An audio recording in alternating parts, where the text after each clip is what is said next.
So we did implement the step-aside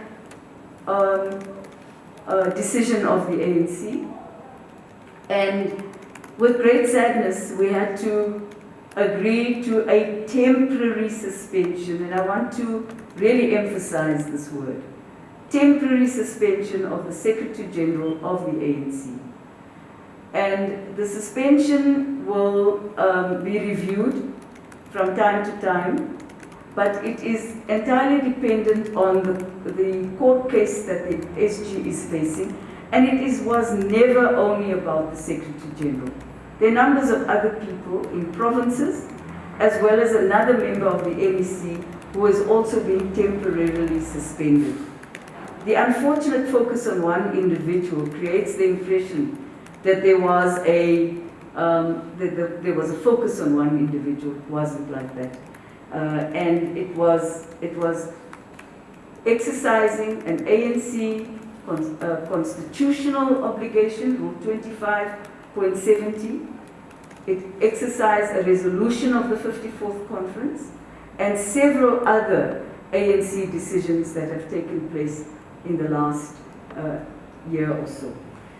We adopted terms and conditions that would cover what happens when a person is an office bearer, a member of parliament, a minister, an MPL, councillors, and so on, and what would happen to them if they step aside, so that we were not depriving people of their livelihood, and we want to make that very clear. But we were simply asking them to step aside in the space that they were and not carry out the duties and responsibilities of their office, represent the organization publicly or in any other forum, make public pronouncements on matters relating to the organization, engage in mobilization of ANC structures, any other organizations or individuals during the step-aside period. A public representative may not occupy any executive office or other position of responsibility in the legislative body of caucus to which they belong. Similarly, the NEC confirmed that in light of the temporary suspension of the Secretary General, the DSG, in accordance with clause 16.9 of the ANC Constitution, carry out the functions entrusted to the SG by the National Conference, the National Council, and the NEC and the Working Committee. I want to make it very clear, I am not the Secretary General of the ANC, nor am I an acting Secretary General of the ANC. I'm the Deputy Secretary General of the ANC, carrying out the functions as prescribed in Rule 16.9 of the clause of the ANC. The Secretary General is temporarily suspended until the matters of his court case come to finality. Rule 25.70 does not make any provision for appeal, because it is a provision that is in favor of the ANC entirely.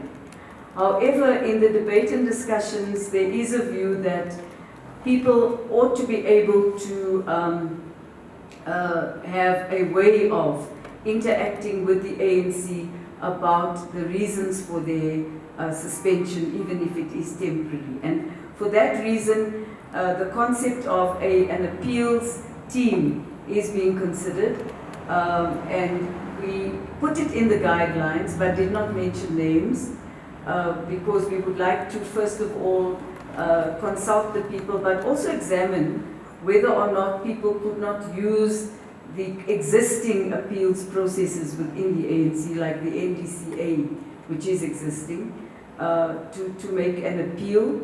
However, this particular temporary suspension, I just want to reiterate, is purely a defensive suspension to defend the ANC itself. It does not argue against people's rights in any way in the rule. So we still have to look at what rights people have.